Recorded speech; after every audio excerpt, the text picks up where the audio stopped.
Hello everybody, welcome to my YouTube channel learning is fun. My name is Seema Agarwal. आज class 9th ICSE biology का chapter number 2 cell the fundamental unit of life का part 2 देख रहे हैं। First part में हमने introduction देख लिया है, सेल क्या होता है, माइक्रोस्कोप का इन्वेंशन किसने किया, किस तरीके से हम सेल के अंदर के ऑर्गेनील्स वगैरह दे सकते हैं, सेल थ्योरी के बारे में हमने जाना। फिर हमने ये भी देखा कि सेल शेप्स, साइज़ और नंबर में किस प्रकार से होते हैं। आज इस वीडियो में पार्ट 2 है जिसमें हम स्ट्रक्चर ऑफ सेल को डिटेल में डिस्कस करने वाले हैं। तो चलिए आज का टॉपिक स्टार्ट करते हैं। Structure of a cell. Structure of a cell. Various kinds of cell show special differences, yet they all show some basic structure plan which may be expressed in the term of generalized cell. Actually जो ना cell हमारे शरीर में बहुत प्रकार के पाए जाते हैं। देखो जैसे आप बगल वाले डायग्राम में देख रहे हो कि जो नर्व सेल है उसका शेप कैसा है, बोन सेल्स कैसे, स्मूथ सेल्स, कार्टिलेज सेल, सबका आप देख रहे हो, सबके शेप अलग अलग है, साइज अलग अलग है ना। लेकिन क्या होता है कि हर सेल का ना बेसिक स्ट्रक्चर सेम होता है। बेसिक स्ट्रक्चर क्या होता है, एक जनरलाइज जो सेल होता है उसमें कम से कम 3 पार्ट होने चाहिए। पहली बात तो उसके आउटर की एक मेम्ब्रेन होनी चाहिए जिसको हम सेल मेम्ब्रेन या प्लाज्मा मेम्ब्रेन दोनों कहते हैं, ठीक है ना। जैसे आप इस अमीबा में देख रहे हो आप, तो ये जो बाउंड्री दिख रही है ना, ये इसको कहते हैं हम सेल मेम्ब्रेन या प्लाज्मा मेम्ब्रेन। इस केस में देखो प्लांट सेल में आपको ये आउटर बाउंड्री दिख रही है, तो ये क्या कहलाती है आपकी सेल मेम्ब्रेन, राइट। तो पहला बेसिक स्ट्रक्चर जरूरी क्या है कि जो सेल होता है उसमें सेल मेम्ब्रेन होती है, उसको हम प्लाज्मा मेम्ब्रेन भी बोलते हैं। नेक्स्ट जो चीज़ होती है सेल में क्या होता है, न्यूक्लियस जरूर होता है। आप देख रहे हो कि हर एक सेल में न्यूक्लियस दिखा रहे हैं, ठीक है ना। जैसे ये सेंट्रल पोजीशन जो पॉइंट दिखा रहे हैं ये न्यूक्लियस है, राइट। थर्ड है इसके अंदर एक लिक्विड, एक जेली लाइक लिक्विड भरा रहता है। जैसे आप इसी अमीबिया वाले सेल में देखो, इसमें जेली लाइक लिक्विड भरा हुआ है जिसको हम साइटोप्लाज्म कहते हैं। तो कोई भी जो सेल होता है उसका बेसिक 3 उसमें पार्ट्स जरूर होते हैं। एक बेसिक सेल के 3 पार्ट्स जरूर होते हैं। एक तो सेल मेम्ब्रेन होती है जिसको हम प्लाज्मा मेम्ब्रेन कहते हैं, साथ में सेल में न्यूक्लियस जरूर होता है और साइटोप्लाज्म होता है। Figure 2.6 shows the structure of a generalized animal cell and a generalized plant cell as seen under a compound microscope. अभी हम फिगर 2.6 में देखेंगे कि जनरलाइज्ड प्लांट सेल और एनिमल सेल क्या होता है। देखने में वो डिफरेंसेस पता चलते हैं उसमें, लेकिन 3 स्ट्रक्चर तो आपको दोनों ही सेल में देखने को मिलेगा। आपको एक सेल मेम्ब्रेन दिखेगी, आपको एक न्यूक्लियस दिखेगा और आपको साइटोप्लाज्म दिखेगा। तो ये 3 तो बेसिक पार्ट हैं। किसी भी चीज़ को सेल कहने के लिए ये 3 चीज़ तो चाहिए, राइट। अब सेल ऑर्गेनील्स क्या होते हैं। सेल के अंदर ना छोटे छोटे ऑर्गन्स पाए जाते हैं, लेकिन ये ऑर्गन्स इतने छोटे होते हैं ना कि इनको ऑर्गन्स शब्द देना सही नहीं होगा, क्योंकि ऑर्गन्स तो खुद ही बहुत सारे सेल्स और टिश्यू से मिलकर बनते हैं। तो सेल के अंदर जो सेल खुद इतना माइक्रोस्कोपिक है कि आप उसको नेकेड आई से नहीं देख सकते हो। इलेक्ट्रॉन माइक्रोस्कोप से जब आप देखते हो तो सेल के अंदर छोटे छोटे ऑर्गन्स पाए जाते हैं। ये ऑर्गन्स इतने छोटे होते हैं कि हमने इनको ऑर्गन ना कह के ऑर्गेनील्स कहा है। तो ऑर्गेनील्स क्या होते हैं, little organs. Most part of a cell have a definite shape, a definite structure and a definite function. Cell का अधिकतर हिस्सा जो होता है उसका शेप डेफिनेट होता है, उसका स्ट्रक्चर भी डेफिनेट होता है और फंक्शन भी डेफिनेट परफॉर्म करता है ना। मतलब एक स्ट्रक्चर होगा, एक शेप होगा और फंक्शन परफॉर्म करेगा। जैसे अभी हम बहुत सारे ऑर्गेनील्स के बारे में पढ़ेंगे, जैसे उसमें से एक न्यूक्लियस भी है, माइटोकॉन्ड्रिया भी है, प्लास्टिड्स भी है। तो आप देखना कि हर एक जो पार्ट होता है सेल के अंदर उसका शेप फिक्स है, स्ट्रक्चर फिक्स है और उसका फंक्शन भी फिक्स होता है।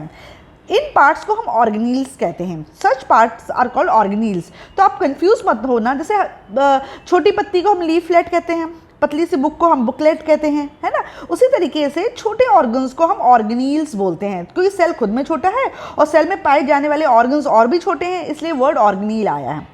Such parts are called organelles. The organelles have the same status in a cell as the organs have in the entire body of an animal or a plant, performing specific functions. In organelle का वही status है जो organs का हमारी body में है या plant की body में है। Organs क्या करते हैं, specific function perform करते हैं। ठीक उसी प्रकार सेल के अंदर जो ऑर्गेनील्स पाए जाते हैं वो भी कुछ डेफिनेट फंक्शंस परफॉर्म करने के लिए होते हैं, right. Cell organelles are living parts. ये याद रखो कि सेल के जो ऑर्गेनील्स होते हैं, जितने भी छोटे छोटे माइटोकॉन्ड्रिया है, एंडोप्लाज्मिक रेटिकुलम है, राइबोसोम्स हैं, प्लास्टिड्स हैं, ये सेल ऑर्गेनील्स के नाम हैं। ये सारे लिविंग हैं, ठीक है। पूछा जाता है इसमें क्वेश्चंस ऐसे एमसीक्यूज में पूछ लेते हैं। कोई भी पार्ट लिख देंगे, उसमें पूछेंगे कि बताओ whether cell wall is living और non living, whether mitochondria is living और नॉन लिविंग। तो आपको ये चीज़ ध्यान में रखनी है कि लिविंग क्या है और नॉन लिविंग पार्ट्स क्या हैं, राइट। सेल ऑर्गेनील्स जितने भी होते हैं वो लिविंग पार्ट हैं सेल के, ठीक है। अब देखो ये बेसिक स्ट्रक्चर दिया है एनिमल सेल का और प्लांट सेल का। ये वाला जो है वो एनिमल सेल है और ये वाला जो है प्लांट सेल है। तो 3 जो ग्रीन में हाईलाइट किया है यानी कि प्लांट सेल और एनिमल सेल में दो सेल मेम्ब्रेन पाई जाती है। जो प्लांट सेल है उसमें अंदर वाली जो मेम्ब्रेन दिख रही है वो सेल मेम्ब्रेन है, और एनिमल सेल में तो बाहरी जो मेम्ब्रेन होती है वही सेल मेम्ब्रेन होती है। एक्चुअली प्लांट सेल में एक एक्स्ट्रा मेम्ब्रेन भी होती है, उसको हम सेल वॉल कहते हैं। इसलिए इसमें आप देख रहे हो दो आपको मेम्ब्रेन दिख रही हैं, अंदर वाली जो है सेल मेम्ब्रेन है, बाहर वाली सेल वॉल है।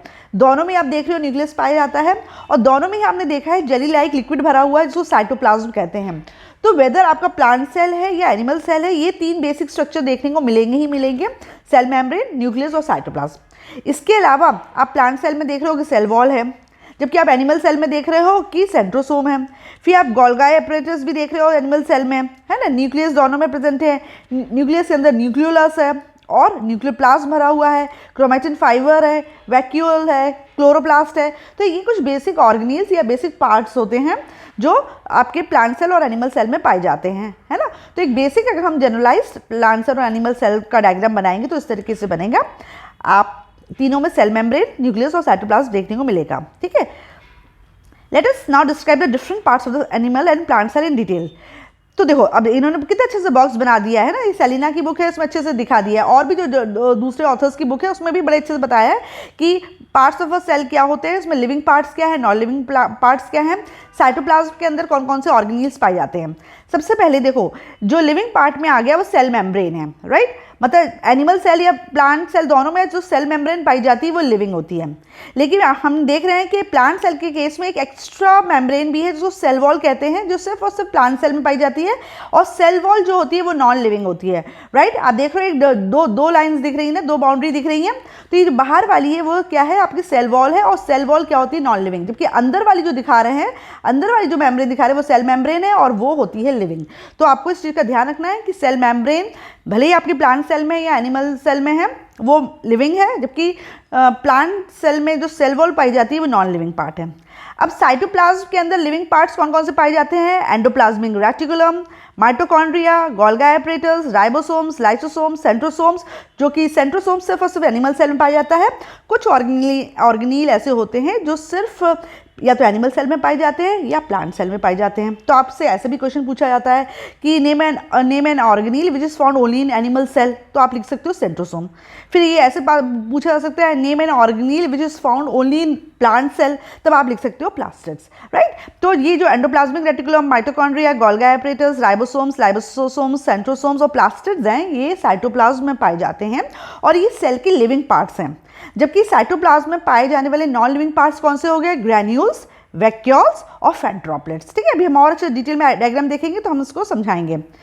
न्यूक्लियस में जो लिविंग पार्ट होते हैं वो होती है न्यूक्लियस की न्यूक्लियर मेम्ब्रेन, है ना। न्यूक्लियस के चारों तरफ जो मेम्ब्रेन पाई जाती है उसको न्यूक्लियर मेम्ब्रेन कहते हैं। आप ये देख रहे हो, तो ये जो मेम्ब्रेन है ना, this is nuclear membrane. Nucleus के अंदर जो लिक्विड भरा है that is nucleoplasm, right. Nucleus के अंदर जो लिक्विड भरा है उसको हम न्यूक्लियोप्लाज्म कहते हैं, और ये क्या होता है, नॉन लिविंग होता है। फिर न्यूक्लियस के अंदर आपका न्यूक्लियोलाई पाया जाता है और क्रोमैटिन फाइबर पाया जाता है। डायग्राम में देखो जो आपको ये आपको जो ये जो न्यूक्लियस के अंदर जो हल्का सा डार्क पोर्शन दिख रहा है ये न्यूक्लियोलाई है, और इसके अंदर जो थ्रेड लाइक स्ट्रक्चर दिख रहे हैं आपको, ये थ्रेड लाइक स्ट्रक्चर दिख रहे हैं वो है आपके क्रोमैटिन फाइबर्स, राइट। तो न्यूक्लियस के अंदर जो लिक्विड भरा रहता है न्यूक्लियोप्लाज्म वो नॉन लिविंग होता है, जबकि न्यूक्लियर मेम्ब्रेन, न्यूक्लियोलाई और क्रोमैटिन फाइबर जो होते हैं लिविंग होते हैं, ठीक है। तो इस बॉक्स से हमको ये पता चल गया कि सेल के पार्ट्स कौन से होते हैं और लिविंग पार्ट्स कौन से हैं, नॉन लिविंग पार्ट्स कौन से हैं, साइटोप्लाज्म के अंदर क्या पाया जाता है और न्यूक्लियस के अंदर क्या पाया जाता है, ठीक है। अब इन्हीं पार्ट्स को हम डिटेल में डिस्कस करने वाले हैं one by one. Now cell membrane and cell wall, each cell is surrounded by a cell membrane और प्लाज्मा मेम्ब्रेन। हर एक सेल के चारों तरफ एक बाउंड्री होती है, एक मेम्ब्रेन होती है जिसको हम सेल मेम्ब्रेन या प्लाज्मा मेम्ब्रेन कहते हैं। The cell membrane has fine pores through which substance may enter or leave the cells. तो सेल मेम्ब्रेन होती है ना, उसमें ऐसे बीच में जैसे पोर्स होते हैं, ठीक है, ऐसे होती है, तो बीच में स्पेस होती है, तो कोई भी चीज़ अंदर और बाहर आराम से जा सकती है, right. Each cell is surrounded by cell membrane or plasma membrane. The cell membrane has fine pores through which substances may enter or leave the cell. Now,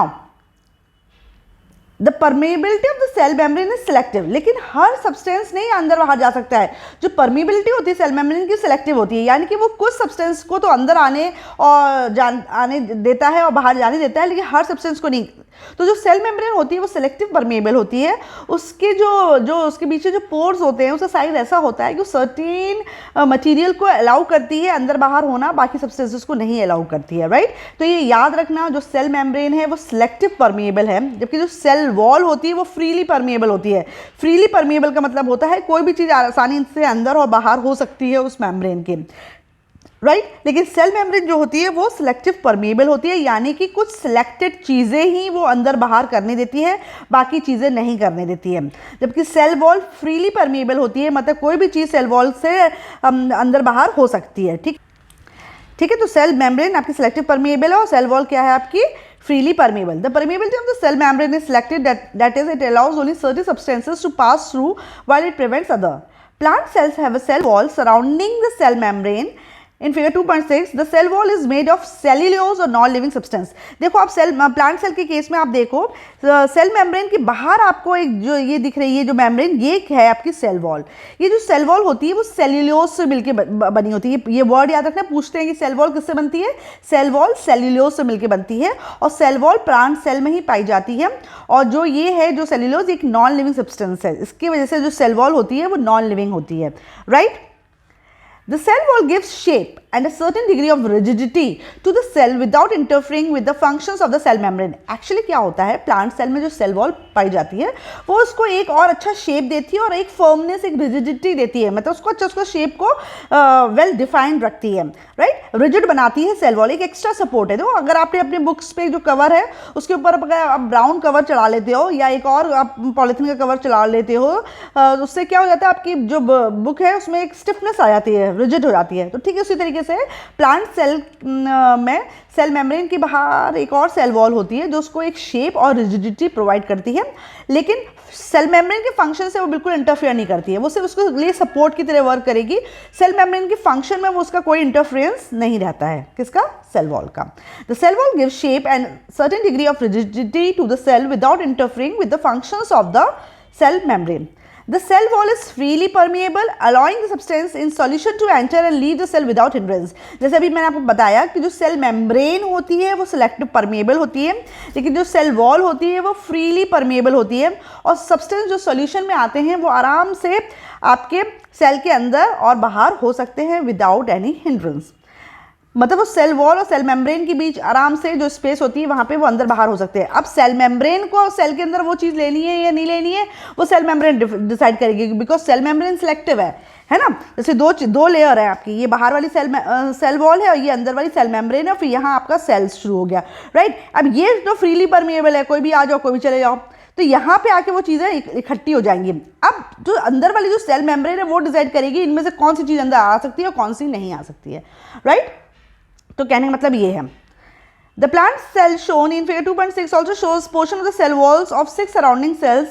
A thin middle layer shown as a thick dark line holds the two adjacent cells together. आप plant cell में देख रहे हो, आप देखो ये जो चीज़ दिखा रहे हैं ना, ये वाली 1 2 3 4 5 6, मतलब इसके यहाँ और दूसरे सेल तुम्हारे प्लांट सेल्स हैं, राइट। तो ये 6 सेल्स या इसके एक सेल के चारों तरफ 6 सेल्स और हैं, तो वो ये दिखा रहा है। इसलिए आपको जो तीसरी लेयर दिख रही है ना, तो ये मत सोचो कि तीसरी भी कोई मेम्ब्रेन, वो तीसरी मेम्ब्रेन नहीं है, वो नेक्स्ट वाला जो सेल है, इसका जो एडजेसेंट सेल है उसकी सेल वॉल ये दिखा रहा है, ठीक है। The plant cell shown in figure 2.6 also shows the portion of the cell walls of 6 surrounding cells. A thin middle layer shown as a thick dark line holds the two adjacent cells together. एक जो thick line होती है वो दो adjacent cell को आपस में जोड़ के रखती है, ठीक है। Now cotton, jute and coconut fibres are the cell walls of their dead cells, ठीक है। अब देखो जो कॉटन होता है, रुई, जूट होता है और जो कोकोनट के ऊपर जो रेशा होता है, कोकोनट फाइबर होता है, वो एक्चुअली सेल वॉल्स हैं उनके डेड सेल्स की, है ना। तो ये पूछ लेते हैं, ये छोटे छोटे बॉक्सेस जरूर ध्यान में रखा करो, इन्हीं पर MCQs बनते हैं। फिल इन द ब्लैंक्स बन जाएगा या आपका MCQ बन जाएगा या आपको ट्रू एंड फॉल्स बन जाएगा। तो आपको मैं इसलिए वर्ड टू वर्ड एक्सप्लेनेशन दे रही हूँ क्योंकि ये बुक्स इतनी प्रिसाइज होती हैं कि इनके हर एक सेंटेंस में क्वेश्चन फ्रेम हो सकता है, तो आपको उस चीज़ का ध्यान रखना है। तो ऐसी कोई भी चीज़ जो हाईलाइट करके दी गई है उसको आपको अच्छे से दिमाग में रखना है, उसको रखना है, ताकि अगर पूछ लिया जाए तो डायरेक्ट क्वेश्चंस नहीं पूछते हैं, साइंस में से घुमा घुमा के क्वेश्चंस पूछते हैं। तो अगर आपने हर चीज़ पढ़ी होगी तो आप बहुत आसानी से उसका जवाब दे देंगे।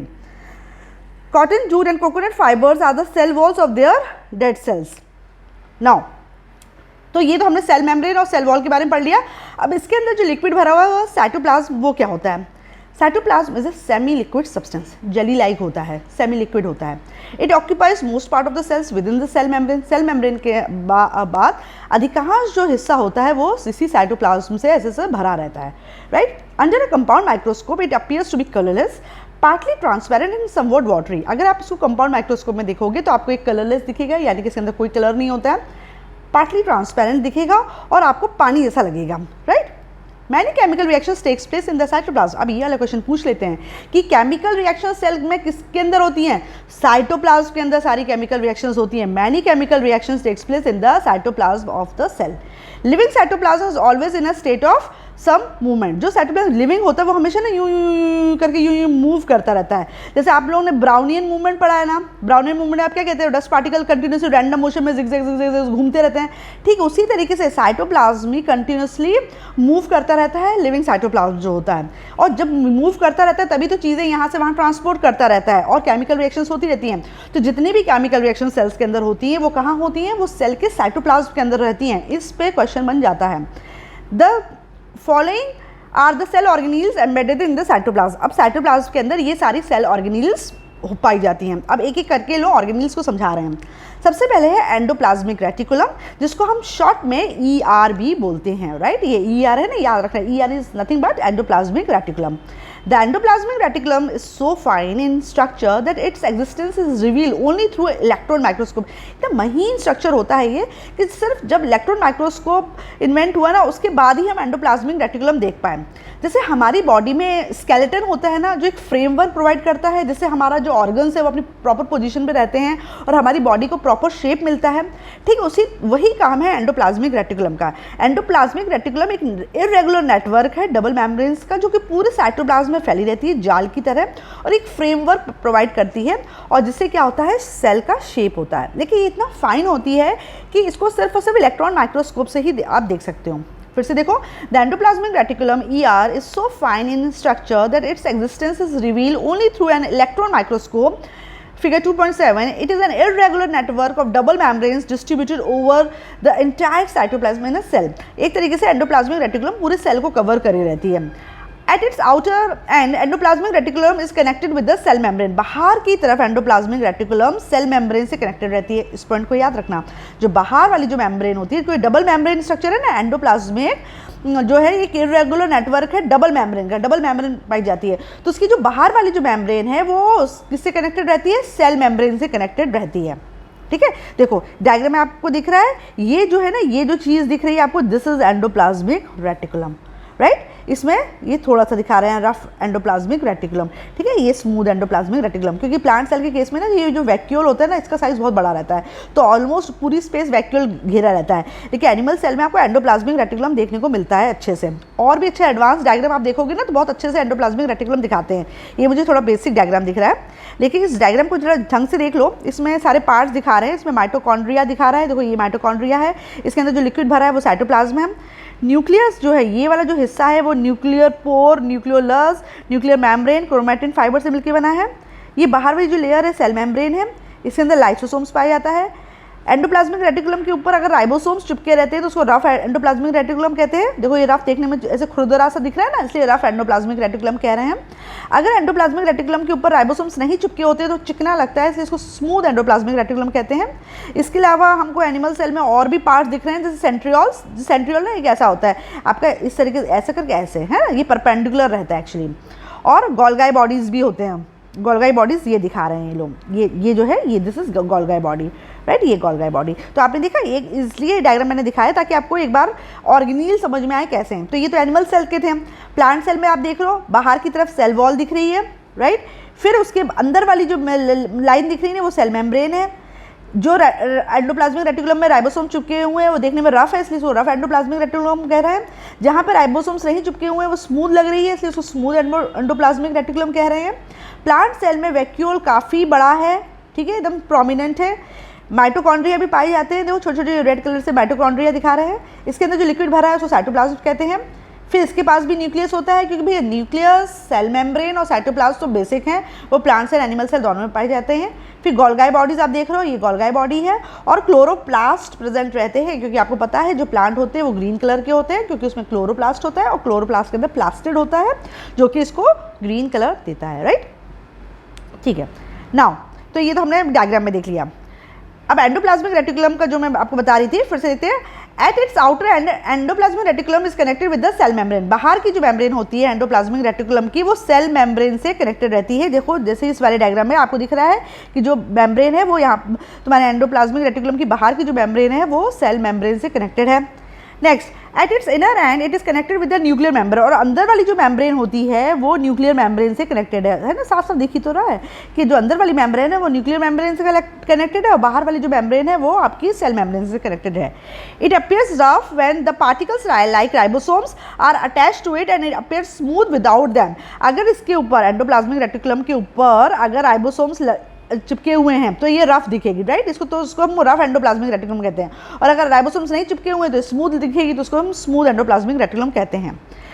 It forms the supporting framework of the cell and also serves as a pathway for the distribution of the material from one part of the cell to the other. बस ये फंक्शन याद रखो। क्या फंक्शन है आपका endoplasmic reticulum का? It forms the supporting framework of the cell. सेल का सपोर्टिंग फ्रेमवर्क बनाता है एंडोप्लाज्मिक रेटिकुलम। साथ साथ में ये पाथवे भी है for the distribution of material from one part of cell. Cell के एक हिस्से से दूसरे हिस्से तक कोई चीज़ आपको पहुंचानी है तो आप थ्रू एंडोप्लाज्मिक रेटिकुलम पहुंचाते हो, ठीक है। तो ये पाथवे प्रोवाइड करता है, तो ये इसका फंक्शन है। नेक्स्ट ऑर्गेनील है राइबोसोम्स। राइबोसोम्स को हम साइट्स ऑफ प्रोटीन सिंथेसिस कहते हैं, ये याद रखना। ऐसे पूछते हैं कि which is known as the site of protein synthesis, तो आप कहोगे राइबोसोम्स। जैसे माइटोकॉन्ड्रिया में बोला गया है कि mitochondria are called the power house of the cell या सेल एनर्जी प्रोड्यूसर्स, तो आपको ये इनके निकनेम्स भी याद रखने हैं, ठीक है ना। तो राइबोसोम्स जो होती है वो साइट ऑफ प्रोटीन सिंथेसिस है, मतलब राइबोसोम्स के ऊपर प्रोटीन बनता है, राइबोसोम्स में प्रोटीन बनता है, सिंथेसिस मतलब बनना। The ribosomes are numerous small granules either scattered freely in the cytoplasm और attached to the membranes of the endoplasmic reticulum. These are the factories for the synthesis of proteins, ठीक है।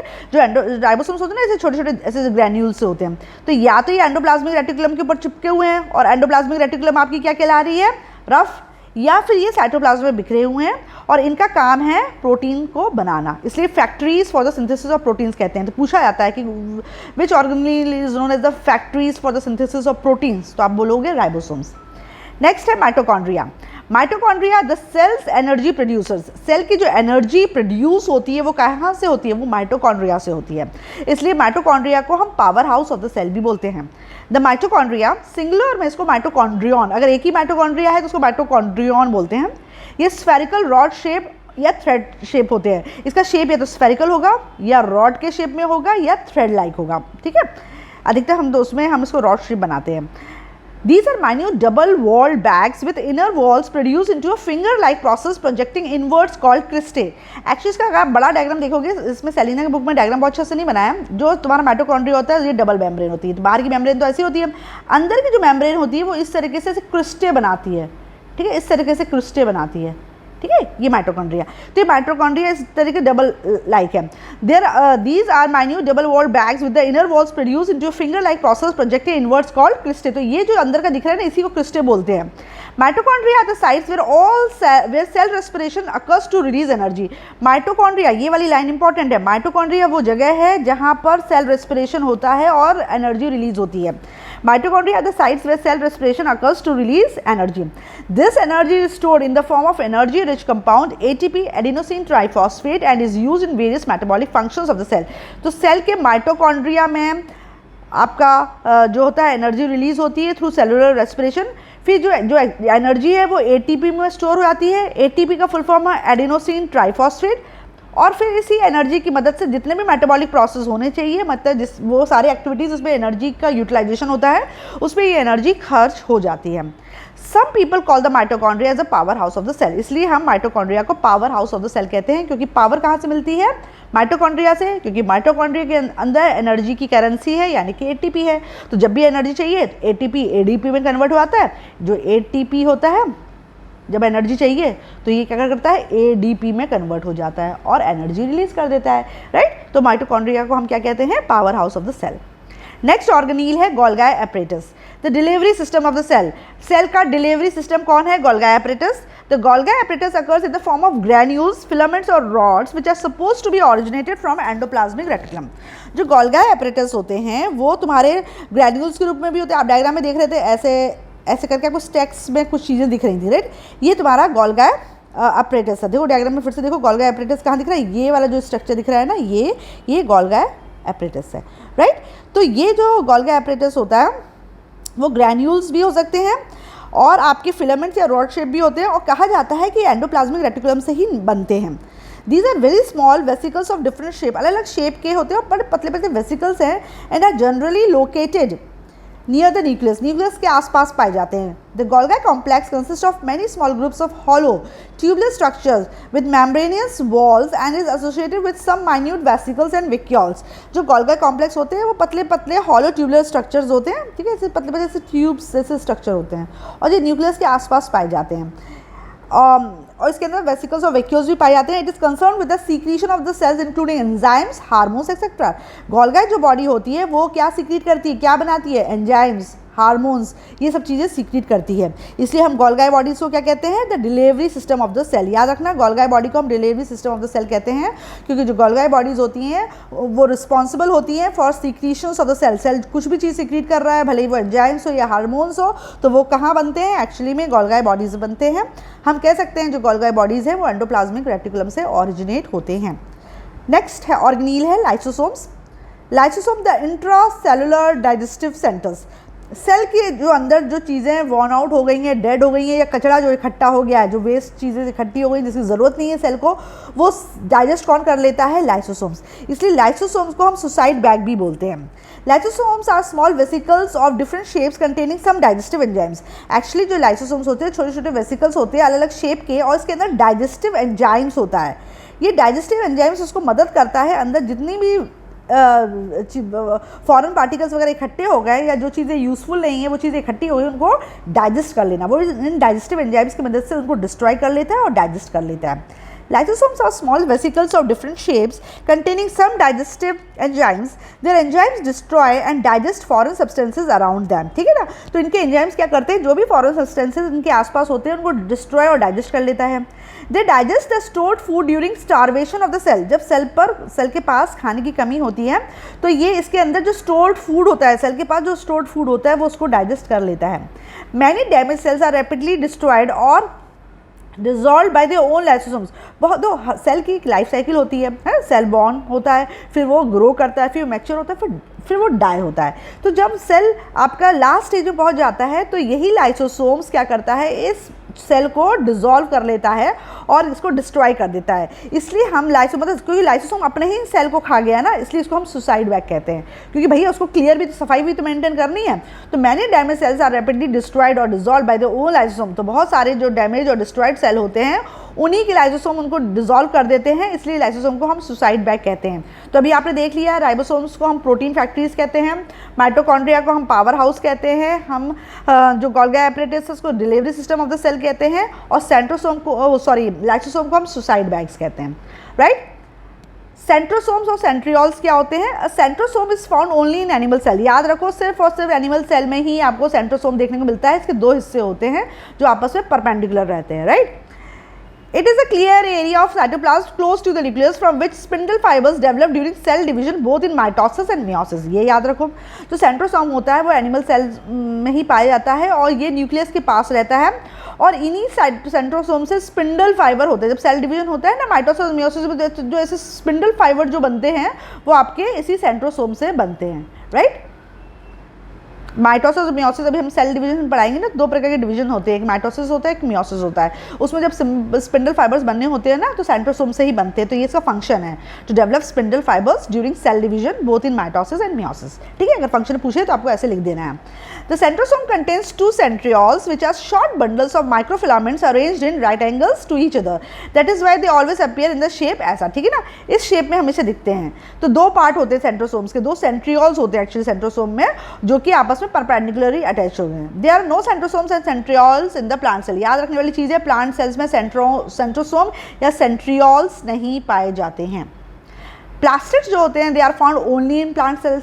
जिस तरीके से सेंट्रोसोम या centriole सिर्फ animal cell में पाया जाता है, ठीक उसी प्रकार से प्लास्टिड्स सिर्फ प्लांट सेल्स में पाए जाते हैं, एनिमल सेल्स में नहीं पाए जाते हैं। These are special organelles in different shapes, oval, spherical and disc shape. ये अलग अलग एक स्पेशल ऑर्गेनील है, इनका शेप अलग है, ओवल भी हो सकते हैं, स्फेरिकल भी हो सकते हैं, डिस्क के शेप में भी हो सकते हैं। Depending upon the colour they impart plastids are classified as leucoplast, chromoplast and chloroplast. Plastids किस प्रकार का कलर दे रहे हैं, ठीक है, उस हिसाब से जो प्लास्टिड्स होते हैं वो 3 प्रकार के होते हैं। एक तो होता है ल्यूकोप्लास्ट, एक क्रोमोप्लास्ट होता है और एक होता है क्लोरोप्लास्ट। तो क्लोरोप्लास्ट तो आप लोगों ने बहुत सुना है, लेकिन ल्यूकोप्लास्ट और क्रोमोप्लास्ट क्या होता है?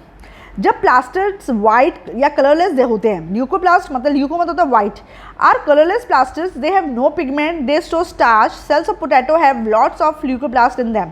प्लास्टिड्स 3 प्रकार के होते हैं, आप याद रखो, ल्यूकोप्लास्ट, क्रोमोप्लास्ट और क्लोरोप्लास्ट। जो ल्यूकोप्लास्ट प्लास्टिड्स होते हैं वो ल्यूको मतलब होता है वाइट या कलरलेस प्लास्टिड्स होते हैं, इनके अंदर कोई भी पिगमेंट नहीं होता है और ये स्टार्च को स्टोर करने में काम करते हैं। जब आप आलू काटते हो तो आलू अंदर से वाइट दिखता है, वो वाइट कलर किसकी वजह से है? ल्यूकोप्लास्ट की वजह से है, ठीक है। तो और आपको पता ही है कि आलू के अंदर स्टार्च होता है, तो आप इससे कन्फर्म हो सकते हो कि जो ल्यूकोप्लास्ट होता है वो स्टार्च को स्टोर करता है। क्रोमोप्लास्ट, क्रोमो मतलब होता है colour. These are variously colored plastids, yellow, orange and red. Chromoplast yellow भी हो सकता है, ऑरेंज भी हो सकता है, रेड भी हो सकता है। आपने बहुत सारी सब्जी और फल देखे हैं जो येलो कलर के होते हैं, ऑरेंज कलर के होते हैं और रेड कलर के होते हैं। तो ये येलो, ऑरेंज और रेड कलर कहाँ से आता है? ये क्रोमोप्लास्ट की वजह से आता है। They are mostly present in petals of flowers and in fruits. अधिकतर क्रोमोप्लास्ट्स होते हैं वो फ्लावर्स के पेटल्स यानी पंखुड़ियों में प्रेजेंट रहते हैं, इसलिए फ्लावर्स अलग अलग कलर के होता है। पीला फ्लावर भी देखा है आपने, ऑरेंज भी देखा है, रेड भी देखा है, फ्रूट्स भी आपने अलग अलग कलर के देखे हैं। तो जो फ्रूट्स और फूलों का जो फलों और फूलों का जो अलग अलग कलर होता है ना, वो क्रोमोप्लास्ट की वजह से होता है। And the colouring substance pigment associated with them are xanthophyll. और जो उसमें कलरिंग सब्सटेंस प्रेजेंट है वो ज़ैंथोफिल येलो के लिए होता है और कैरोटीन ऑरेंज या रेड। ऑरेंजिश या रेड कलर है तो वो कैरोटीन की वजह से, जैसे गाजर तो भाई ऑरेंज जो होती है या रेडिश कलर की होती है ना, कैरोटीन नाम का क्रोमोप्लास्ट उसके अंदर पाया जाता है। लेकिन अगर आपका कोई भी सब्जी या फल येलो कलर का है तो किसकी वजह से है? वो उसका जो क्रोमोप्लास्ट है वो ज़ैंथोफिल है। ज़ैंथोफिल येलो कलर देता है, right. Some colouring pigment such as blue, violet and purple are not associated with plastids. अच्छा, अब तुमने देखा है कि भाई जो बैगन है या तुम्हारा जो बीट रूट है वो तो बैंगनी कलर का है या वायलेट है या ब्लू है। अब ये भी क्या प्लास्टिड्स है? नहीं, ये जो कलर है वो प्लास्टिड्स की वजह से नहीं है। Instead they remain dissolve in the cell sap and give that colour to the plant structure. Actually इसमें जो है वो सेल सेप में ये डिजॉल्व रहता है और ऐसे पिगमेंट्स को हम एंथोसाइनिन कहते हैं। तो अगर आपकी कोई भी सब्जी या फल या फ्लावर ब्लू, वायलेट या पर्पल है तो उसका रीज़न है एंथोसाइनिन्स, और एंथोसाइनिन आपका प्लास्टिड नहीं होता है, ये पिगमेंट कलरिंग पिगमेंट होता है जो कि आपके सेल सेप के अंदर यानी कि सेल के अंदर जो लिक्विड भरा होता है उसमें डिजॉल्व रहता है, राइट। तो कंफ्यूज मत होना है, इसमें एमसीक्यू में पूछ सकते हो कि एंथोसाइनिन इज अ प्लास्टिड और not. So anthocyanin is not a plastid, ये कलरिंग पिगमेंट है जो कि ब्लू, वायलेट या पर्पल कलर देता है और ये आपके सेल सेप में डिजॉल्व रहता है, ठीक है।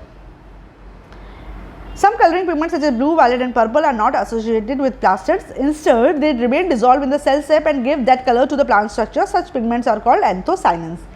थर्ड जो प्लास्टिड है वो क्लोरोप्लास्ट है, और क्लोरोप्लास्ट के बारे में आपने बहुत सुना है। क्लोरो की वजह से जो प्लांट के पार्ट्स का कलर ग्रीन होता है, जो पत्तियां हैं या स्टेम्स है वो ग्रीन कलर की हैं। क्यों? क्योंकि उसमें क्लोरोप्लास्ट है और क्लोरोप्लास्ट ग्रीन कलर देता है। तो ल्यूकोप्लास्ट वाइट कलर देता है, क्रोमोप्लास्ट आपका येलो, ऑरेंज और रेड कलर देता है, एंथोसाइनिन की वजह से ब्लू, वायलेट या पर्पल कलर आता है, और क्लोरोप्लास्ट की वजह से आपका ग्रीन कलर आता है।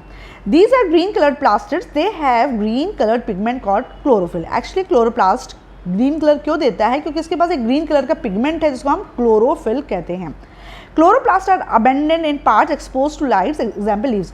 प्लांट का वो हिस्सा जो कि सन की तरफ एक्सपोज्ड है, लाइट की तरफ एक्सपोज्ड है, उसमें बहुत सारा क्लोरोप्लास्ट पाया जाता है, जिसकी वजह से उसमें बहुत सारा क्लोरोफिल होता है और वो हिस्से हरे होते हैं, ग्रीन कलर के होते हैं। They also have other pigments such as orange and yellow, but these pigments are masked by large quantities of chlorophyll. ऐसा नहीं होता है कि पत्तियों में सिर्फ और सिर्फ क्लोरोफिल होता है, पत्तियों में दूसरे पिगमेंट्स भी होते हैं। आपने कभी क्रोटन का पेड़ देखा है या मनी प्लांट में आप देखते हैं ग्रीन भी दिखते हैं, तुम्हें येलो पैचेस भी दिखते हैं, व्हाइट पैचेस भी दिखते हैं। इसका मतलब क्या होता है कि जो पत्तियां होती हैं उसमें बहुत सारे पिगमेंट्स पाए जाते हैं, लेकिन वो हरी ज़्यादा इसलिए दिखती हैं क्योंकि क्लोरोफिल की मात्रा बहुत ज़्यादा होती है, जिसकी वजह से बाकी वो पिगमेंट्स को ओवरशैडो कर देती है। ठीक है, their function is to trap solar energy and absorb carbon dioxide for the manufacture of starch and sugar during photosynthesis. ये तो हमको पता ही है कि जो क्लोरोप्लास्ट का क्या काम है, सोलर एनर्जी को ट्रैप करना, कार्बन डाइऑक्साइड को एब्जॉर्ब करना, ताकि स्टार्च और शुगर का सिंथेसिस हो सके फोटोसिंथेसिस में। मतलब क्लोरोप्लास्ट के अंदर जो क्लोरोफिल पाया जाता है वो फोटोसिंथेसिस में हेल्प करता है by trapping solar energy and by absorbing carbon dioxide. और इस फोटोसिंथेसिस के प्रोसेस में क्या बनता है, स्टार्च बनता है और शुगर बनता है। ठीक है, chloroplast contain DNA and have the capacity to divide. Chloroplast के पास अपना खुद का डीएनए होता है और इसमें कैपेसिटी होती है डिवाइड होने की। ये भी एक एमसीक्यू में क्वेश्चन पूछा जाता है कि किसके पास अपने खुद के जेनेटिक मटेरियल होते हैं। तो क्लोरोप्लास्ट के पास अपना खुद का डीएनए होता है और वो उसमें खुद में डिवाइड होने की क्षमता होती है। Some people describes the chloroplast as kitchen of the cell. अब ये भी अच्छा, हाँ, बहुत से लोग क्लोरोप्लास्ट को किचन ऑफ द सेल बोलते हैं, लेकिन इसको किचन बोलना सही नहीं है, it is a wrong analogy.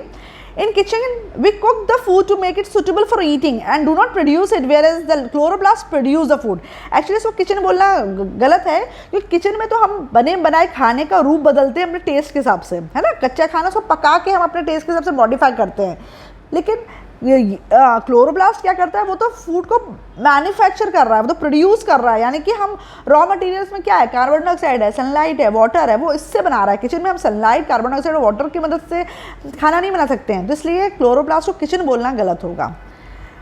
Green turns into red, जैसे आपने देखी हरी मिर्ची क्या होती है, लाल हो जाती है अगर आप उसको बाहर छोड़ देते हो, या हरे टमाटर हैं थोड़ी दिन के बाद वो पक के लाल हो जाते हैं। तो raw tomatoes and unripe chillies are green due to chlorophyll. तो जब वो हरे कलर के हैं तो उसके अंदर कौन सा पिगमेंट है, chlorophyll. During ripening the chlorophyll degenerates and mass red carotene takes over. और जब वो पक जाते हैं तो उनका क्लोरोफिल खत्म होने लगता है और उनके ऊपर रेड कलर का कैरोटीन आ जाता है, जिसकी वजह से वो हरे से लाल हो जाते हैं। ठीक है ना, तो chlorophyll get converted into carotene, right.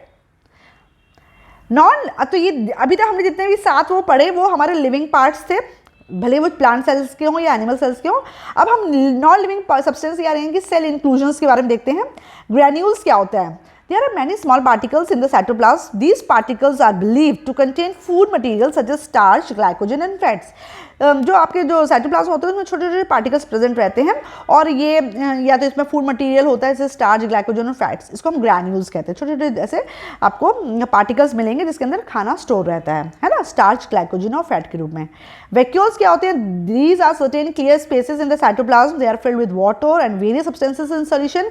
In plant cells the vacuoles are usually quite large and the liquid which they contain is called cell sap. अब देखो आपने देखा था ना कि एनिमल सेल में भी आपको वैक्यूल देखने को मिला था और प्लांट सेल में भी आपको वैक्यूल देखने को मिला था, लेकिन प्लांट सेल के केस में आपको वैक्यूल जो था वो बहुत बड़ा दिखा था। वैक्यूल के अंदर जो लिक्विड भरा रहता है उसको हम सेल सेप कहते हैं, राइट। जो सेल के अंदर भरा रहता है उसको साइटोप्लाज्म कहते हैं, लेकिन वैक्यूल के अंदर जो लिक्विड भरा था उसको हम सेल सेप कहते हैं। और ये क्या होता है, क्लियर लिक्विड होता है, इसमें पानी और बहुत सारे सब्सटेंसेस डिजॉल्व होते हैं।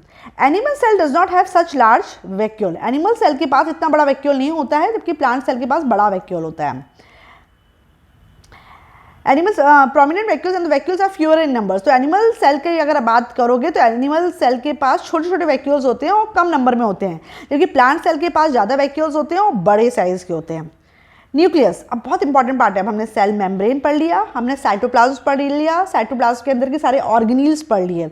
अब थर्ड हम बेसिक पार्ट पढ़ रहे हैं, that is nucleus. Nucleus is the most important part of the cell. Cell का सबसे इंपॉर्टेंट हिस्सा क्या है, nucleus. It regulates and coordinates various life processes of the cell. ये याद कर लो, ये पूछ लेंगे, है ना, फंक्शंस पूछ लेंगे। मेन काम होता है सेल के जितने भी लाइफ प्रोसेस होते हैं उनको रेगुलेट करना और कोऑर्डिनेट करना का काम करता है न्यूक्लियस। जिस तरीके से हमारी बॉडी में जो कंट्रोल और कोऑर्डिनेशन है वो ब्रेन करता है या हार्मोन्स करते हैं, ठीक उसी तरीके से समझ लो कि सेल का ब्रेन कौन हो गया, न्यूक्लियस हो गया। It regulates and coordinates various life process of the cell. It plays an important part in cell division. जब सेल डिवाइड होता है, एक सेल से 2 सेल बनते हैं, तो इस सेल डिवीजन में जो इंपॉर्टेंट रोल होता है वो न्यूक्लियस का होता है। It contains factors which determine the heredity, और इसमें हमारे हेरिडिटरी फैक्टर्स यानी कि जीन्स होते हैं। जीन्स जानते हो ना, जीन्स क्या होते हैं? जीन्स वो कैरेक्टर्स होते हैं जो पेरेंट्स से बच्चों में आते हैं, राइट। आपको पता है कि जो कहते हैं अरे ये बेबी तो मम्मी जैसा लग रहा है, ये पापा जैसा लग रहा है, तो मम्मी और पापा जैसे कैसे लगता है? मम्मी और पापा के जो जीन्स होते हैं वो बच्चे में आ जाते हैं। तो ये जीन्स काय में पाए जाते हैं? ये न्यूक्लियस के अंदर पाए जाते हैं, right. Nucleus is a small spherical mass located somewhat in the centre of the cytoplasm. अधिकतर जो न्यूक्लियस होता है स्मॉल तुम्हारा स्फेरिकल मास होता है जो सेल के सेंटर में पाया जाता है, इस तरीके से सेंटर में पाया जाता है। It has delicate nuclear membrane, इसके चारों तरफ एक मेम्ब्रेन होती है जिसको हम न्यूक्लियर मेम्ब्रेन कहते हैं, which is filled with a relatively dense nucleoplasm. इसके अंदर एक लिक्विड भरा रहता है जिसको हम न्यूक्लियोप्लाज्म कहते हैं। देखो अलग अलग नाम यूज कर रहे हैं। सेल के अंदर जो लिक्विड भरा था उसको साइटोप्लाज्म बोला था, ठीक है। वैक्यूल के अंदर जो लिक्विड भरा था उसको हमने सेल सेप कहा था। अब न्यूक्लियस के अंदर जो लिक्विड भरा हुआ है उसको हम न्यूक्लियोप्लाज्म कह रहे हैं। अलग अलग नाम है, याद रखना। In the nucleoplasm there are certain thread like structures called chromatin fibres. इसी न्यूक्लियोप्लाज्म के अंदर, जैसे ये आपका सेल है, ये आपका न्यूक्लियस है और ये आपका न्यूक्लियोप्लाज्म है, इसमें आपको ऐसे थ्रेड लाइक स्ट्रक्चर दिखेंगे। ये जो थ्रेड लाइक स्ट्रक्चर है ना, यही आपका क्या होते हैं? क्रोमोसोम्स होते हैं, ठीक है। These fibers are then called chromosomes. Cells in which nuclear membrane is absent are called prokaryotic या primitive nucleus। अच्छा, कुछ होती हैं, कुछ सेल्स ऐसे होते हैं जिसमें न्यूक्लियर मेम्ब्रेन नहीं रहती है। आपके पास सेल है और सेल के एक जगह थोड़ा सा लिक्विड इकट्ठा हो जाएगा और ये न्यूक्लियस कहलाता है। इसके चारों तरफ मेम्ब्रेन नहीं होती है। जब मेम्ब्रेन नहीं होती है, सिर्फ अकेला कुछ लिक्विड इकट्ठा हो गया है, तो फिर ऐसे को हम क्या कहते हैं? प्रोकैरियोट। प्रोकैरियोटिक मतलब इसका जो न्यूक्लियस है वो वेल डिफाइंड नहीं है, प्रिमिटिव है, स्टार्टिंग स्टेज का है ना। इसमें तो जब न्यूक्लियर मेम्ब्रेन नहीं पाई जाती है तो ऐसे सेल्स को हम प्रोकैरियोटिक सेल्स कहते हैं, यानी कि जिसका न्यूक्लियस क्या है? प्रिमिटिव है, सिंपल है। Cells in which nuclear membrane is absent is called prokaryotic cells. Pro means primitive and karyon means nucleus. They have nuclear material called chromatin fibers which occurs freely in the cytoplasm. Example bacteria. तो आपको याद रखना bacteria एक प्रकार का prokaryote है। इसके पास nucleus तो पाया जाता है लेकिन उसमें न्यूक्लियर मेम्ब्रेन नहीं होती है, बस एक जगह थोड़ा सा तुम्हारा न्यूक्लियर मटीरियल इकट्ठा हो जाता है। Cell in which double nuclear membrane is present are called eukaryotic cell. लेकिन अगर आपका सेल है उसके अंदर बहुत अच्छे से न्यूक्लियर मेम्ब्रेन है, वो भी डबल, तो फिर वो क्या कहलाएगी? यूकैरियोट है। अधिकतर जो कॉम्प्लेक्स ऑर्गेनिज्म होते हैं, जैसे हम लोग हैं या प्लांट है या वो है, तो वो उसके पास तुम्हारा वेल डिफाइंड न्यूक्लियस होता है जिसके पास न्यूक्लियर मेम्ब्रेन भी होती है, वो भी डबल लेयर की, ठीक है। तो यूकैरियोटिक सेल में ट्रू न्यूक्लियस होता है जबकि प्रोकैरियोटिक सेल्स में प्रिमिटिव न्यूक्लियस होता है। Example organism other there bacteria. Bacteria के अलावा जितने भी ऑर्गेनिज्म हैं अधिकतर वो यूकैरियोट्स होते हैं, ठीक है। ये जो डायग्राम दिखाया है इन्होंने सेल डिवीजन के टाइम पे दिखाया है। An early stage of cell division showing 2 pairs of chromosomes that have condensed from the chromatic network. इस वाले डायग्राम में 2 पेयर्स दिख रहे हैं हमें क्रोमोसोम्स के जो कि कंडेंस हो गए हैं न्यूक्लियस के अंदर। और chromosomes number varies from one organism to another. अलग अलग ऑर्गेनिज्म में क्रोमोसोम्स का मात्रा अलग अलग होती है, ठीक है। ईच जो हम वो जेनेटिक्स वाला चैप्टर पढ़ेंगे ना तो मैं इसको अच्छे से बताऊंगी। Each nucleus also has at least 1 nucleolus in it. Some cells में have more than 1 nucleolus. The number of nucleoli is in a cell is fixed. अच्छा, जैसे सेल है, सेल के अंदर आपका न्यूक्लियस पाया जा रहा है। न्यूक्लियस के अंदर भी एक डेंस स्ट्रक्चर होता है जिसको हम कहते हैं न्यूक्लियोलस। न्यूक्लियस एक भी हो सकता है और 2 भी हो सकता है, right. The number of nuclear, कितने न्यूक्लियाई होंगे वो फिक्स होते हैं। The nucleolus participates in protein synthesis. अब ये फंक्शन याद रखना, न्यूक्लियोलस का काम क्या है? ये प्रोटीन सिंथेसिस में पार्टिसिपेट करता है। The number of chromosomes is definite in each species. ये भी इंपॉर्टेंट है, हर स्पीशीज में क्रोमोसोम्स का जो नंबर होता है वो फिक्स होता है। Every human being body cells is 46 chromosome. अगर तुम नंबर्स में देखोगे तो 46 है, लेकिन अगर अब तुम पेयर में देखोगे तो 23 पेयर्स है। तो दो क्वेश्चन को बड़ा ध्यान से पढ़ना। अगर उन्हें पूछा कि ह्यूमन बॉडी में कितने पेयर हैं क्रोमोसोम्स के, तो 23 पेयर्स लिखना। अगर उन्होंने बोला कितने नंबर हैं क्रोमोसोम्स के, तो जस्ट इसका डबल कर देना और 46 लिखना, right. Chromosomes numbers of some other common animals and plants are also given. तो हर स्पीशीज में जो नंबर ऑफ क्रोमोसोम्स होते हैं वो फिक्स होते हैं। इंसानों के केस में 46 क्रोमोसोम्स पाए जाते हैं हर एक बॉडी सेल में। अगर इसको पेयर्स में देखोगे तो 23 पेयर्स होते हैं क्रोमोसोम्स के। एस्कैरिस या राउंड वर्म होता है, उसमें 2 क्रोमोसोम है। गार्डन पी में 14 है, अनियन में 16 है, मेज में 20 है। तो ये कुछ कॉमन उनके क्रोमोसोम्स बताए हैं। हनी बी में 32 है, lion 38, mouse 40, wheat 42, potato 48, chimpanzee 48, monkey 54, chicken 78, dog 78, sugar cane 80, crayfish 200 और कुछ इंसेक्ट्स में मोर देन 1000 होते हैं।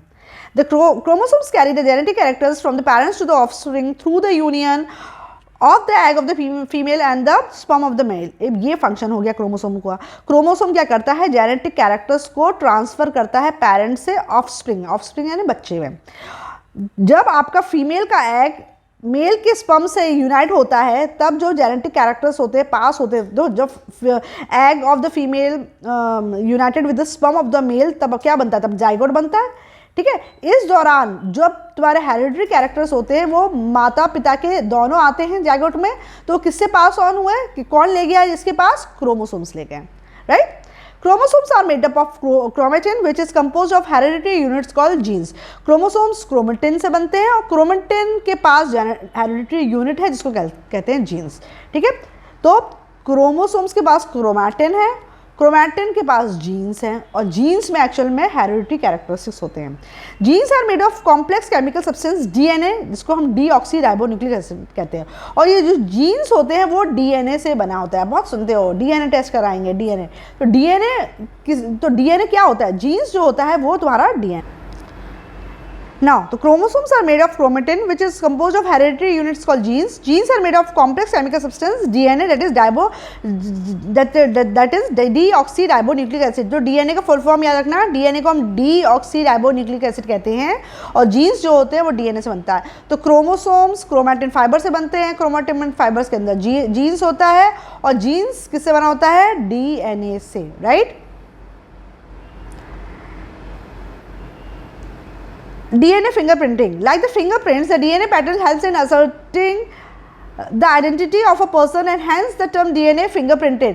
जैसे हमारे हर व्यक्ति का फिंगरप्रिंट यूनिक होता है ना, इसी प्रकार से हर व्यक्ति का DNA भी यूनिक होता है। DNA देख के हम उस पर्सन की आइडेंटिटी कर लेते हैं। जैसे कोई आपको डेड बॉडी मिलती है किसी को, मतलब पुलिस को, तो वो उसका DNA टेस्ट कराता है ये पता करने के लिए कि ये किसका हो सकता है। कोई क्लेम कर रहा है कि नहीं ये बॉडी हमारी है और दूसरा क्लेम कर रहा है नहीं ये बॉडी हमारी है, अब पुलिस कैसे कंफर्म करेगी कि बॉडी इस वाले व्यक्ति की है उस वाले व्यक्ति के परिवार की है।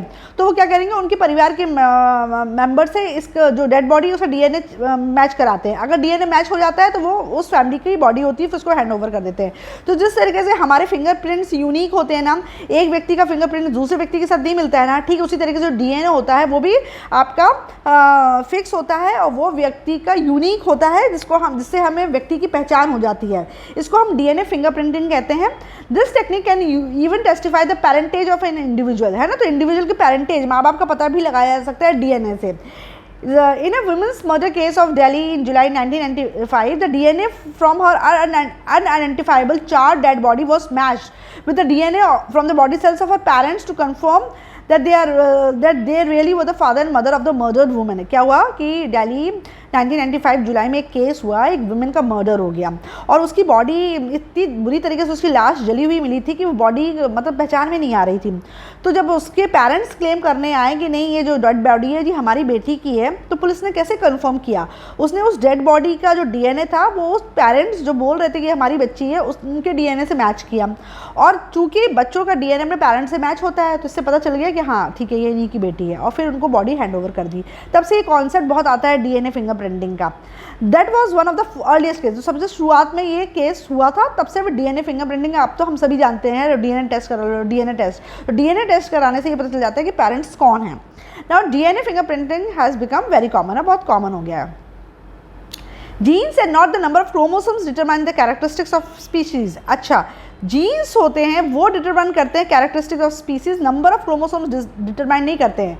Genes and not the number of chromosomes determine the characteristics of a species. किसी भी स्पीशीज़ में क्या कैरेक्टरिस्टिक्स हैं वो डिपेंड करते हैं उसके जीन्स पे, ना कि उसके नंबर पर। जैसे lion, tiger and the house cat all have 30 chromosomes, क्योंकि तीनों कैट फैमिली को बिलोंग करते हैं। लायन हुआ, टाइगर हुआ, हाउस कैट, इन सबके पास 38 क्रोमोसोम्स हैं, लेकिन तीनों की कैरेक्टरिस्टिक्स डिफरेंट होती है। आप लायन, टाइगर और बिल्ली तीनों में आप अंतर बता सकते हो, क्यों? क्योंकि इनके जीन्स डिफरेंट होते हैं, but they look different due to their different genes located in these chromosomes, है ना। तो इससे ये बात पता चल गई कि जो कैरेक्टरिस्टिक्स आपके अंदर आएंगे वो जीन्स की वजह से आएंगे, क्रोमोसोम्स की वजह से नहीं आएंगे। क्योंकि कैट फैमिली में जो लायन, टाइगर और कैट है, हाउस कैट है, वो सब में क्रोमोसोम्स तो 38 हैं, लेकिन तीनों की कैरेक्टरिस्टिक्स डिफरेंट है, और इस कैरेक्टरिस्टिक्स के लिए रिस्पॉन्सिबल कौन है? Jeans. You can revise your understanding about the various cell parts by going through the table 3.1 which summarizes the various part of the cell, their main characteristics and their function। तो इन्होंने जितना भी अभी हम लोगों ने पढ़ा है ना, उसको इन्होंने समराइज कर दिया है इस टेबल में। तो सबसे पहले देखो प्लाज्मा मेम्ब्रेन, जिसको हम सेल मेम्ब्रेन भी कहते हैं। मेन कैरेक्टरिस्टिक्स हमने क्या करी? Outermost in animal cell, animal cell के केस में सबसे बाहर की लेयर है ये, जबकि प्लांट सेल में ये सेल वॉल के बाद नेक्स्ट वाली है। बहुत थिन होती है, फ्लेक्सिबल होती है और लिविंग होती है, ये याद रखना, सेल मेम्ब्रेन लिविंग होती है। इसमें छोटे छोटे पोर्स यानी छिद्र होते हैं। ये सेमी परमेबल होती है, यानी कुछ सब्सटेंस को अलाउ करती है पास करना, कुछ को नहीं, और ये लिपोप्रोटीन से बनी होती है। इसका मेन फंक्शन क्या है? Separate contents of the cell from its surrounding, अपने सराउंडिंग से सेल की कंटेंट्स को सेपरेट करना ही सेल मेम्ब्रेन का काम है, right. Regulate the entry of certain solutes and ions, regulate करती है कि कौन से सॉल्यूट और आयंस अंदर आ सकते हैं सेल के और कौन से नहीं।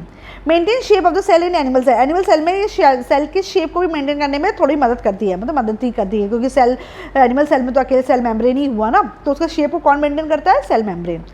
जो सेल वॉल होती है ओनली प्लांट सेल्स में पाई जाती है, ये नॉन लिविंग है, रिजिड है, और ये प्लाज्मा मेम्ब्रेन के चारों तरफ होती है। ये सेल्यूलोज से बनी हुई है, जबकि आपकी सेल मेम्ब्रेन लिपोप्रोटीन से बनी हुई थी, ठीक है। ये वर्ड्स को ध्यान रखना। और ये फ्रीली परमेबल होती है, यानी कोई भी सब्सटेंस अंदर बाहर हो सकता है। सेल वॉल का फंक्शन क्या होता है? It gives rigidity and shape to the plant cells, plant cell को रिजिड बनाता है और एक शेप देता है। Allow substances in solution to enter and leave the cell without hindrance, बिना किसी परेशानी की सब्सटेंस को अंदर और बाहर करता है, और ये प्रोटेक्शन भी प्रोवाइड करता है। जो साइटोप्लाज्म होता है, all the parts together inside the plasma membrane excluding nucleus. Cytoplasm में हर चीज़ आ गई जो सेल मेम्ब्रेन के अंदर है, न्यूक्लियस के अलावा, ठीक है ना। तो मतलब जैसे सपोज करो ये आपका सेल है, ये आपका न्यूक्लियस है, इसके अलावा जितनी भी चीज़ें अंदर आ गई, ये क्या है? साइटोप्लाज्म। अब इसमें चाहे माइटोकॉन्ड्रिया हो, चाहे गोल्गी बॉडीज हो, चाहे राइबोसोम हो, चाहे एंडोप्लाज्मिक रेटिकुलम है, सब साइटोप्लाज्म के अंदर आ जाते हैं। contains a mixture of water and soluble organic and inorganic compounds and various organelles। Cytoplasm के अंदर पानी होता है और बहुत सारे इनऑर्गेनिक और ऑर्गेनिक कंपाउंड्स इसके अंदर डिजोल्व रहते हैं, और बहुत सारे ऑर्गेनील्स पाए जाते हैं, जैसे एंडोप्लाज्मिक रेटिकुलम्स, लाइसोसोम्स, राइबोसोम्स वगैरह। फंक्शन क्या होता है आपका साइटोप्लाज्म का? Different organelles contain in it perform different function. बहुत सारे जो ऑर्गेनील्स में पाए जाते हैं वो अलग अलग फंक्शंस परफॉर्म करते हैं। और metabolic activities occur in it, जितनी भी मेटाबॉलिक एक्टिविटीज़ होती हैं, जितने भी केमिकल रिएक्शंस होते हैं, वो साइटोप्लाज्म के अंदर ही होते हैं। Seat of earlier steps of respiration, production of pyruvic acid, anaerobic respiration है। एनारोबिक रेस्पिरेशन में जो पायरुविक एसिड बनता है वो साइटोप्लाज्म के में ही बनता है। तो अर्लियर स्टेप्स जो रेस्पिरेशन के होते हैं वो साइटोप्लाज्म में होते हैं। नाउ एंडोप्लाज्मिक रेटिकुलम क्या है? इरेगुलर नेटवर्क है, irregular network of tubular double membrane. Double membrane का इरेगुलर नेटवर्क है। ये कंटिन्यूस होता है, आउटर मेम्ब्रेन की प्लाज्मा मेम्ब्रेन से जुड़ी रहती है, जबकि अंदर वाली जो मेम्ब्रेन होती है वो न्यूक्लियर मेम्ब्रेन से जुड़ी रहती है। ये स्मूथ और रफ दोनों हो सकते हैं। अगर इसके ऊपर राइबोसोम चिपके हुए हैं तो ये रफ एंडोप्लाज्मिक रेटिकुलम कहलाती है। अगर राइबोसोम्स नहीं चिपके हुए हैं तो ये चिकना होता है, स्मूथ होता है, इसलिए इसको स्मूथ एंडोप्लाज्मिक रेटिकुलम कहते हैं। शॉर्ट फॉर्म में इसको ER कहते हैं। और ये सपोर्टिंग फ्रेमवर्क प्रोवाइड करता है सेल को, और ये सिंथेसिस और ट्रांसपोर्टेशन करता है प्रोटीन और फैट का। तो प्रोटीन और फैट बनते भी हैं और ट्रांसपोर्ट भी होते हैं थ्रू एंडोप्लाज्मिक रेटिकुलम से। जो माइटोकॉन्ड्रिया है, इसका डायग्राम आप देखो, ये जो होता है वेरियस शेप्स के होते हैं, सॉसेज के शेप जैसे ज़्यादा लगते हैं। डबल वॉल होते हैं, अंदर वाली वॉल क्रिस्टे बनाती है, दिख रहा है आपको, ये क्रिस्टे बन रहे हैं, यू करके क्रिस्टे बन रहे हैं, right. Having their own DNA containing several genes, इसके पास भी खुद का DNA होता है, ठीक है। जैसे हमने क्लोरोप्लास्ट में पढ़ा था कि उनका खुद का DNA होता है, उसी तरह का माइटोकॉन्ड्रिया का भी खुद का DNA होता है, और इसके खुद के राइबोसोम्स भी होते हैं। release energy from pyruvic acid produced in cytoplasm in the form of ATP, seat of cellular aerobic respiration and store energy। जो माइटोकॉन्ड्रिया होता है वो एनर्जी रिलीज करता है पायरुविक एसिड से, और जो कि साइटोप्लाज्म में होती है, और उस एनर्जी को ATP में स्टोर कर लेता है, और ये एरोबिक रेस्पिरेशन का हिस्सा है। सिंथेसिस ऑफ रेस्पिरेटरी एंजाइम, जितने भी रेस्पिरेटरी एंजाइम्स होते हैं वो आपके माइटोकॉन्ड्रिया में बनते हैं। नेक्स्ट है गोल्गी एपरेटस, जो एनिमल सेल्स में देखने को मिलते हैं, और गोल्गी एपरेटस डिक्टोसोम्स की तरह होते हैं आपको प्लांट सेल्स में। तो गोल्गी एपरेटस के रूप में एनिमल सेल्स में पाए जाते हैं, और इन्हीं गोल्गी एपरेटस को हम प्लांट सेल्स में डिक्टायोसोम्स बोलते हैं। ये स्टैक हैं फ्लैटेंड मेम्ब्रेनस सेक्स के, आपको दिख रहे हैं कि ऐसे स्टैक बना हुआ है, ठीक है, इस तरीके से स्टैक है। इसमें ट्यूब्यूल्स, वेसिकल, वैक्यूल्स तीनों चीज़ें होती हैं, और दीज आर फंक्शन क्या है, synthesis and secretion of enzymes, hormones वगैरह ये बनाते हैं, कौन, गोल्गी एपरेटस। और formation of acrosome of sperm का एक्रोसोम भी आपके गोल्गी एपरेटस बनाते हैं। क्या होता है वो हम रिप्रोडक्टिव वाले चैप्टर में पढ़ेंगे। राइबोसोम्स क्या होते हैं, स्मॉल ग्रैन्यूल्स होते हैं, या तो साइटोप्लाज्म में ऐसे स्कैटर्ड हैं, बिखरे हुए हैं, या फिर एंडोप्लाज्मिक रेटिकुलम में इस तरीके से चिपके हुए हैं। ये सिंगल वॉल होते हैं, डेंस होते हैं, स्फेरिकल बॉडीज होती हैं, और इसमें अधिकतर RNA यानी कि राइबो न्यूक्लिक एसिड पाया जाता है। DNA deoxy ribo nucleic acid होता है, RNA राइबो न्यूक्लिक एसिड कहलाता है। याद रखना राइबोसोम्स में RNA है, और ये इसका फंक्शन क्या है, प्रोटीन सिंथेसिस करना, मतलब प्रोटीन को बनाना। जो लाइसोसोम्स होते हैं वो मेम्ब्रेनस सेक्स होते हैं, budded out from the Golgi bodies, ये गोल्गी बॉडी से डिटैच होके साइटोप्लाज्म में आ जाते हैं, और इनको लाइसोसोम्स कहते हैं। इसके अंदर 40 डिफरेंट टाइप्स ऑफ एंजाइम्स हैं, जो डाइजेस्टिव एंजाइम्स है, जो चीज़ों को डाइजेस्ट करने में हेल्प करता है। इसका मेन फंक्शन है intracellular digestion, destroy foreign substance, and when cell is old और injured these rapidly destroy organelles. मरे हुए और खराब पुराने सेल को ये खुद भी डिस्ट्रॉय कर देता है, इसलिए इसको सुसाइड बैग भी कहते हैं। Formation of bones by digesting cartilages, और कार्टिलेज को बोन में कन्वर्ट करता है, कार्टिलेज को ये खा जाता है और बोन में इसको कन्वर्ट कर देता है। तो लाइसोसोम्स के फंक्शन याद करना, 4 फंक्शंस हैं, पूछते हैं लाइसोसोम्स के फंक्शन। जो सेंट्रोसोम है आपको दिख रहा है, स्टार शेप दिख रहा है, ये एनिमल सेल में पाया जाता है। A region surrounding the centrioles located near nucleus, nucleus के पास पाया जाता है। 2 सेंट्रियोल से मिलकर आपका सेंट्रोसोम बनता है। इसमें 1 या 2 सेंट्रियोल्स होते हैं। Centrioles are surrounded by radiating microtubules to form a star. आप देख रहे हो कि इसकी तरफ चारों तरफ स्टार लाइक है चीज़ें, एस्टर, जिसको हम सेल डिवीजन के दौरान देखने को मिलता है। क्या करता है centrosome, initiates and regulates cell division की शुरुआत करता है, उसको रेगुलेट करता है सेंट्रोसोम, और ये सिर्फ और सिर्फ एनिमल सेल में पाया जाता है। Form spindle fibres with the help of esters की मदद से स्पिंडल फाइबर बनाता है सेंट्रोसोम। बहुत अच्छा टेबल है ये, बहुत प्रिसाइज तरीके से क्लियरली हर इस एक का स्ट्रक्चर और फंक्शन डिस्कस कर लिया है। अगर आप इस टेबल को अच्छे से याद कर लोगे तो आप हर क्वेश्चन का आंसर दे सकते हो। इस टेबल पे बहुत सारे क्वेश्चन बन जाएंगे। अगर आपके पास टाइम नहीं है पूरा चैप्टर रीड करने का, तो अगर आप इस टेबल को अच्छे से लर्न करके जाओगे तो आप काफ़ी क्वेश्चंस को अटैम्प्ट कर लोगे। प्लास्टिड्स सिर्फ प्लांट सेल्स में पाए जाते हैं। बहुत प्रकार के प्लास्टिड्स होते हैं, जैसे ल्यूकोप्लास्ट, क्रोमोप्लास्ट और क्लोरोप्लास्ट। सबसे ज़्यादा जो कॉमन पाया जाता है वो क्लोरोप्लास्ट है, जिसकी वजह से प्लांट के अधिकतर हिस्से ग्रीन कलर के होते हैं।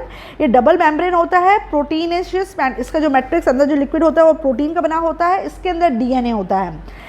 Disc like structures called thylakoids contain chloro. इसके जो प्लास्टिड्स होते हैं इसमें डिस्क यानी सिक्कों की तरह से स्ट्रक्चर्स होते हैं, और इसके अंदर आपका क्लोरोफिल भरा रहता है, ठीक है। क्रोमोप्लास्ट जो होता है वो कलर्स देता है फ्लावर्स और फ्रूट को। जेंथोफिल अगर होगा तो येलो कलर देगा, और कैरोटीन होगा तो ऑरेंज और रेड कलर देगा। क्लोरोप्लास्ट ग्रीन कलर देता है, और ये सोलर एनर्जी को ट्रैप करता है, जो कि फोटोसिंथेसिस के प्रोसेस में हेल्प होती है। जो ल्यूकोप्लास्ट होता है वो स्टार्च को स्टोर करता है। एंथोसायनिन पिगमेंट है जो डिजोल्व रहता है सेल सेप में, और ये ब्लू वायलेट कलर के लिए रिस्पॉन्सिबल होता है प्लांट्स में। न्यूक्लियस होता है वो सबसे बड़ी ऑर्गेनील है। पूछते हैं सबसे बड़ी सेल ऑर्गेनील क्या होती है, न्यूक्लियस। लार्जेस्ट सेल ऑर्गेनील है, अधिकतर स्फेरिकल शेप की होती है और डेंस होती है। इसके चारों तरफ न्यूक्लियर मेम्ब्रेन होते हैं और न्यूक्लियर मेम्ब्रेन भी पोर्स होते हैं ताकि सब्सटेंस आसानी से अंदर और बाहर हो सके। इसके अंदर थ्रेड लाइक स्ट्रक्चर्स का नेटवर्क होता है, जाल रहता है, इसको क्रोमेटिन फाइबर कहते हैं, और इन्हीं क्रोमेटिन फाइबर के अंदर आपका DNA होता है। फंक्शन क्या होता है न्यूक्लियस का, रेगुलेट करता है सेल फंक्शन। सारे सेल के फंक्शन सुचारू रूप से चलते रहें, अच्छी तरह से चलते रहें, उसको रेगुलेट करने का काम न्यूक्लियस करता है। If remove the cell dies, अगर न्यूक्लियस किसी सेल से हटा दिया जाएगा तो सेल मर जाएगा। लेकिन कुछ एक्सेप्शंस होते हैं, जैसे मैच्योर RBCs होता है उसमें न्यूक्लियस नहीं होता है। क्यों नहीं होता है वो मैं आपको सर्कुलेशन वाले चैप्टर में पढ़ाऊंगी। कंटेन्स क्रोमोसोम्स, इसके अंदर क्रोमोसोम्स होते हैं जिसके अंदर जीन्स होते हैं जो कि हेरिडिटरी कैरेक्टरिस्टिक्स को कैरी करता है और इस तरीके से हेरिडिटरी कैरेक्टर्स पेरेंट्स से ऑफस्प्रिंग में आते हैं। न्यूक्लियस के अंदर एक डेंस स्ट्रक्चर होता है, उसको न्यूक्लियोलस कहते हैं, अधिकतर राउंड शेप का होता है और एक या दो हो सकता है, तो उसको हम एक होगा तो न्यूक्लियोलस, एक से ज़्यादा होगा तो न्यूक्लियोलाई कहलाता है। ये राइबोसोम्स प्रोड्यूस करता है, participate in protein synthesis by forming and storing RNA, ये प्रोटीन बनाने में हेल्प करता है और उसको और आरएनए को बनाना और स्टोर करना भी इसका काम है। Dictates ribosomes to synthesise protein, कब राइबोसोम्स को प्रोटीन बनाना है इसका जो ऑर्डर आता है वो न्यूक्लियोलाई की तरफ से आता है ना। तो इसका सेकंड फंक्शन एक बार देख लो, participates in protein synthesis by forming and storing RNA, ये प्रोटीन सिंथेसिस में हिस्सा लेता है कैसे, आरएनए बना के और उसको स्टोर करके। क्रोमैटिन फाइबर जो होते हैं, the network in resting stage of the nucleus condense into chromosomes during cell division. Actually वैसे तो ये क्या होते हैं, नॉर्मल धागे से होते हैं, लेकिन जब सेल डिवीजन होने लगता है ना तो यही, वैसे तो ये ऐसे पतले पतले धागे होते हैं, लेकिन सेल डिवीजन होने लगता है तो ये धागे थोड़े से ऐसे डेंस हो जाते हैं, ठीक है। अब ये क्रोमोसोम्स कहलाते हैं, पतले पतले तो क्रोमैटिन फाइबर कहलाते हैं, जब डेंस होते हैं क्रोमोसोम्स कहलाते हैं। Now made of DNA thread, ये डीएनए थ्रेड से मिलकर बनते हैं। क्रोमोसोम्स कैरी हेरिडिटरी इन्फॉर्मेशन और द जीन्स, क्रोमोसोम्स के अंदर हेरिडिटरी इन्फॉर्मेशन या जीन्स होती है, राइट। वैक्यूल्स, वैक्यूल्स जो होते हैं क्लियर स्पेस होते हैं जिसके अंदर वाटर और अदर सब्सटेंसेस सॉल्यूशन फॉर्म में रहता है। प्लांट सेल के अंदर वैक्यूल्स बहुत बड़े बड़े होते हैं, एनिमल सेल्स में छोटे साइज़ के होते हैं और कम मात्रा में वैक्यूल्स पाए जाते हैं, जबकि प्लांट सेल्स में बड़े बड़े वैक्यूल्स होते हैं और ज़्यादा नंबर्स में होते हैं, जबकि एनिमल सेल में छोटे छोटे वैक्यूल्स होते हैं और कम नंबर में होते हैं। Covered by a covering called tonoplast, इसके चारों तरफ जो कवरिंग होती है उसको हम टोनोप्लास्ट कहते हैं, right. Storage of water and other substances, food, pigments and waste product, vacuole का क्या काम है, पानी को स्टोर करना और बाकी सब्सटेंस को स्टोर करना जैसे कि फूड, पिगमेंट या वेस्ट प्रोडक्ट को, और ये प्लस सेल को टर्जिडिटी भी प्रोवाइड करता है, यानी कि अंदर से वैसे स्टिफ रखता है, तो टर्जिड रहता है, फैला हुआ रखता है ना। ऑब्वियसली अंदर से जैसे आपका कोई बैग है उसके अंदर तुम अगर वो न्यूज़पेपर वगैरह भर देते हो तो बैग अच्छा फूला फूला से रखता है ना, टर्जिड रहता है, और अगर आप नहीं करोगे तो कैसे मुलायम पड़ जाएगा। तो सेल के अंदर जो वैक्यूल्स होते हैं इसके अंदर लिक्विड भरा रहता है जिसकी वजह से सेल जो होता है टर्जिड रहता है, यानी कि स्टिफ रहता है। जो ग्रेन्यूल्स होते हैं ये स्मॉल पार्टिकल्स या क्रिस्टल्स या ड्रॉपलेट्स होते हैं। Starch in plant cells, glycogen in animals and fat containing granules serve as a food for the cell. Plant cell में स्टार्च के ग्रेन्यूल्स पाए जाते हैं, एनिमल सेल्स में ग्लाइकोजन के ग्रेन्यूल्स पाए जाते हैं और फैट कंटेनिंग ग्रेन्यूल्स भी होते हैं जो कि फूड फॉर द सेल होता है, right. The plant and animal cell, अब the plant and animal cells का डिफरेंस दिया है, ये छोटा सा डिफरेंस रह गया है, इसको मैं वीडियो के थर्ड पार्ट में कवर करूंगी। तो अभी आज के केस में आप इतना अच्छे से पढ़ लो कि हमने सेल का स्ट्रक्चर अच्छे से डिस्कस कर लिया है, सेल के मेन बेसिक पार्ट्स हमने डिस्कस कर लिए हैं, सेल मेम्ब्रेन, न्यूक्लियस और साइटोप्लाज्म, और साइटोप्लाज्म के अंदर पाए जाने वाले सारे सेल ऑर्गेनील्स हमने देख लिए हैं और इनके फंक्शंस देख लिए हैं। तो अभी आप सेकंड पार्ट में सेल स्ट्रक्चर को अच्छे से तैयार कर लो। थर्ड पार्ट में मैं आपको प्लांट और एनिमल सेल्स के बीच में क्या डिफरेंस होता है वो पढ़ाऊंगी और बाकी का जो 1-2 पेज रह गए उसको करके हम इस टॉपिक को कवर करते हैं। All right, thank you.